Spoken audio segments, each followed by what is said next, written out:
আসসালামু আলাইকুম প্রিয় দর্শক, আশা করি আপনারা ভালো আছেন।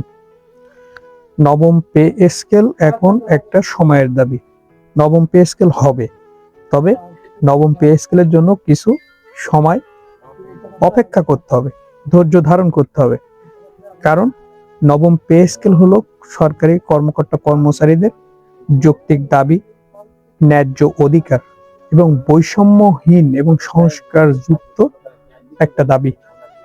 কারণ অষ্টম পে স্কেলে যে বৈষম্যটা রাখা হয়েছিল, নবম পে স্কেলে সেই বৈষম্যটা সংস্কার করে বেতন কাঠামো ঠিক করা, অর্থাৎ কর্মচারীদের যে দীর্ঘদিন তাদের ন্যায্য অধিকার থেকে তাদের বেতন বৈষম্য করে রাখা হয়েছে, এটা ঠিক করা একটা উদ্দেশ্য বা কাজ।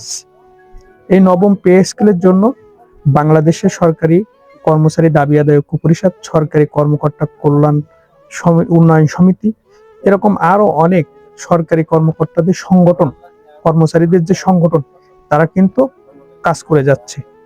এক্ষেত্রে অলরেডি যে নবম পে স্কেলের যে সুপারিশটা পাওয়া গেছে, যে পে কমিশনের বিগত সরকারের সময়, অন্তর্বর্তী সরকারের সময়, সেই সুপারিশের আলোকে বর্তমান যে সচিব কমিটি করা হয়েছে, এই সচিব কমিটির মাধ্যমে নবম পে স্কেল বাস্তবায়নের জন্য কার্যক্রম চলমান।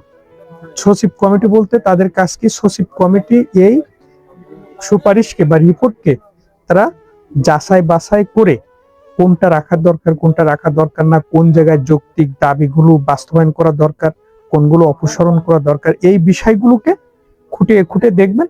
দেখার পরে তারা যে রিপোর্টটা প্রদান করবেন, সেই রিপোর্টের আলোকে বাংলাদেশের বর্তমান প্রধানমন্ত্রী এবং জাতীয়তাবাদী দল বিএনপি তারা নবম পে স্কেল বাস্তবায়ন করবেন, অর্থাৎ এই সরকারি বাস্তবায়ন করবেন, এমনটাই আশ্বাস দিয়েছেন। অলরেডি তারেক রহমান বাংলাদেশের প্রধানমন্ত্রী, আমির খসরু মাহমুদ চৌধুরী অর্থমন্ত্রী, এনারা কিন্তু অলরেডি আলোচনা করেছেন সচিবালয়, এবং একটা সচিব কমিটি যারা দীর্ঘদিন কমিটি করা হলেও কাজ করে নেয়, তারা অলরেডি কাজ করার জন্য চলমান এই পরিস্থিতির কাজ করে যাচ্ছে। সচিব কমিটি তারা একটা নির্দিষ্ট সময়ের ভিতরে তারা তাদের কাজ সম্পন্ন করবেন, সম্পন্ন করে ওই রিপোর্টটা জমা দেবেন প্রধানমন্ত্রী কার্যালয়, অর্থমন্ত্রী কার্যালয়। প্রধানমন্ত্রী এবং অর্থমন্ত্রী ওটাকে বাস্তবায়ন করার জন্য পদক্ষেপ নেবেন।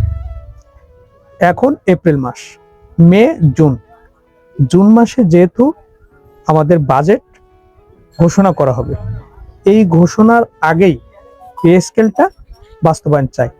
কারণ হলো পে স্কেল এই বাজেটেই যদি না হয়, তাহলে আবার একটা বছর পিছিয়ে যাবে। এই বাজেটে সরকারি কর্মকর্তারা বা কর্মচারীরা নবম জাতীয় পে স্কেল, বৈষম্যহীন পে স্কেল চায়।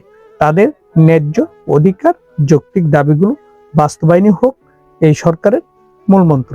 পে স্কেল বাস্তবায়নের ক্ষেত্রে সরকারি কর্মচারীরা তারা দীর্ঘদিনের প্রতীক্ষায়, বাংলাদেশের বর্তমান বিশ্ব পরিস্থিতিতে, বাংলাদেশের দ্রব্যমূল্যের ঊর্ধ্বগতিতে তারা সংসার চালাতে হিমশিম খাচ্ছে। অতএব নবম পে স্কেল হোক সচিব কমিটির সুদৃষ্টিতে, অর্থাৎ তারা দ্রুত সময়ের ভিতরে, তাদের কাছে আহ্বান থাকবে, তারা দ্রুত সময়ের ভিতরে এই রিপোর্টটা অবশ্যই প্রধানমন্ত্রীর দপ্তরে দিক। অলরেডি তারা কার্যক্রম শুরু করছে, হয়তো কিছুদিনের ভিতরে জমাও দিবেন আশা করা যাচ্ছে। প্রিয় দর্শক, ভালো থাকবেন এবং আমাদের ভিডিওটি ভালো লাগলে অবশ্যই সাবস্ক্রাইব করবেন। আসসালামু আলাইকুম।